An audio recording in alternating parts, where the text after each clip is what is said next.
This Rodtang versus Takeru rematch feels bigger than just a fight, because it might actually be the last time we see both Rodtang and Takeru in one championship.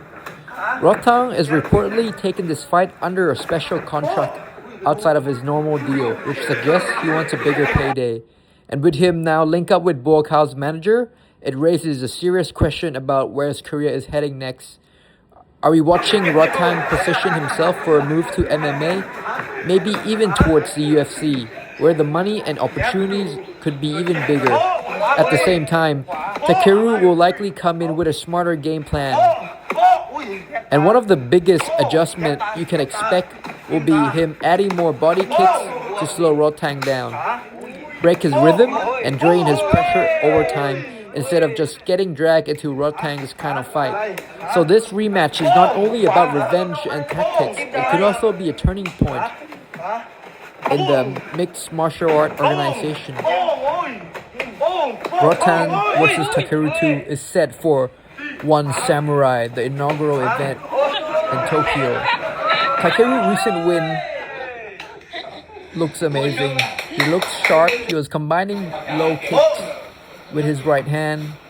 He was bringing his trademark aggression, but with noticeably better control and defensive awareness. Instead of just overwhelming his opponents with volume, he showed improvement with shot selections and pacing, which are crucial when facing someone like Rodtang. That win was not just about getting back in the win column. It showed his evolution, and that's what's gonna make the rematch more interesting. Going into his second fight with Rodtang, the biggest question is whether this more calculated version of Takeru can solve the Rodtang problem.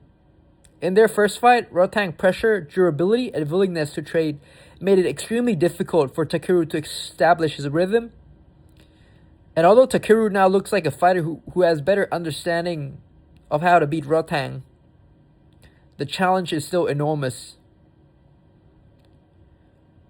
If he can use angles, manage distance, and avoid getting dragged into prolonged brawls, this rematch could look different. But that is much easier said than done against someone like Rodtang. Rodtang remains one of the most dangerous strikers in the world because of his ability to eat shots and walk opponent down, imposing his pace.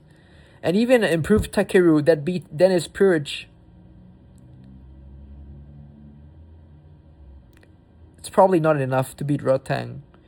Dennis is most likely a B-grade fighter in one championship, while Rodtang is the star of the show. I'm leaning towards Rodtang to win the rematch again by TKO, or even a quick KO in round 1 like the first fight. Takeru is at the end stage of his career. His chin is pretty much washed. He doesn't have the confidence that he used to have, and he's aging rapidly. Rodtang by TKO.